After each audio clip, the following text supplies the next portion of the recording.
This is English Mozhi, an exclusive channel for Tamil speakers. Hello and வணக்கம். நான் உங்க தமிழ் பேசுகிறேன். இங்கிலீஷில் உங்களுக்கு ஏற்படுற சந்தேகங்களை தீர்க்கிறதுக்கான சீரீஸ் தான் நீங்கள் கேட்டவை. ஸோ ஃப்ரீக்வெண்ட்லி ஆஸ்ட் கொஸ்டின்ஸை தொகுத்து நாங்கள் இந்த சீரீஸில் போடுவோம், தவறாமல் பாருங்கள். கொஸ்டின் இதுதான். மேடம், ஃபிங்கர்ஸில் இருக்கிற கோடுக்கு ஏதோ நேம் இருக்கா? எப்படி சொல்கிறது? Please reply. நம்ம விரல்களில் உள்ள கோடுகளை நம்ம ஃபிங்கர் பிரிண்ட்னு சொல்லலாம், ஃபிங்கர் மார்க்னு சொல்லலாம். ஸ்பெசிஃபிக்காக நீங்கள் கட்ட விரலை சொல்லணும் அப்படின்னா நம்ம தம் பிரிண்ட் அப்படின்னு சொல்லுவோம். கை நாட்டுன்னு கூட இதை நம்ம வச்சுக்கலாம். இது சம்பந்தமாக இன்னும் சில வார்த்தைகள் கூட நம்ம படித்து வச்சுக்கிறது நல்லது.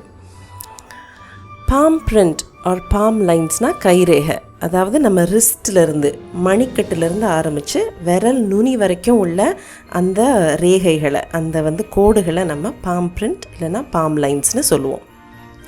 பாம் ரீடர்னால் யார்? அவர் நம்ம கைரேகையை பார்த்து ஜோசியம் சொல்லுவார் இல்லையா, அவர் தான் palm reader. Palm reading or palmistry அப்படின்னா என்னதுன்னா, அந்த ஜோசியம் கைரேகை பார்த்து சொல்கிற ஜோசியத்துக்கு பேர் பாம் ரீடிங் ஆர் பாமிஸ்ட்ரி. உனக்கு கை பார்த்து குறி சொல்ல தெரியுமா? கைரேகை பார்த்து ஜோசியம் சொல்ல தெரியுமா?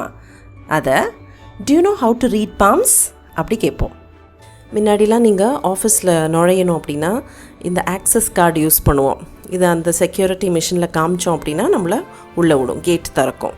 இப்போ பயோமெட்ரிக் டிவைஸ் வந்துருச்சு. நீங்கள் வலது பக்கம் பார்க்குறீங்க இல்லையா, அதில் நம்ம ஃபிங்கர் பிரிண்ட்டை ரெக்கார்ட் பண்ணிவிட்டு நம்மளை உள்ளே விடும். ஸோ இந்த ஃபிங்கர் பிரிண்ட் ரெக்கார்ட் பண்ணும்போது டைம் கூட ரெக்கார்ட் ஆயிரும், நம்ம எப்போ உள்ளே போகிறோம் அப்படிங்கிறதும்.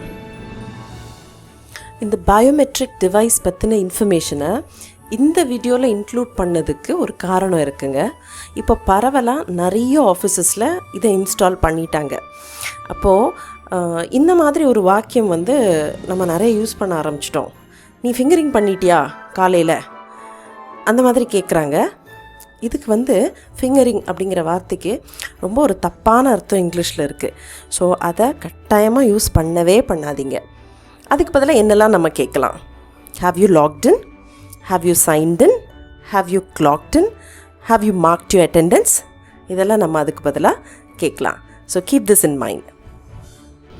உங்களுக்கு வேறு எந்த கேள்விகளோ சந்தேகங்களோ இருந்ததுன்னா கட்டாயமாக காமெண்ட்ஸில் எழுதுங்க.